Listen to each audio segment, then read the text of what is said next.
من الجبال العالية التي إذا سقط منها الإنسان فلا ينطق بعدها لغية،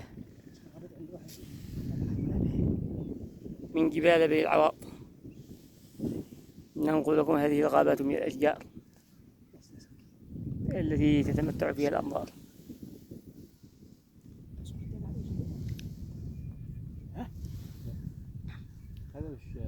وتلك القفلة كما يقال قلعة القفلة أو قلعة الظافري.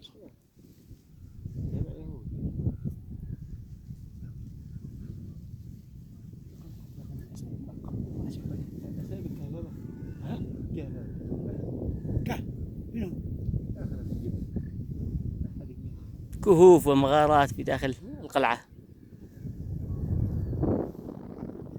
قد أخذوا أحجارها وترابها وقيعانها.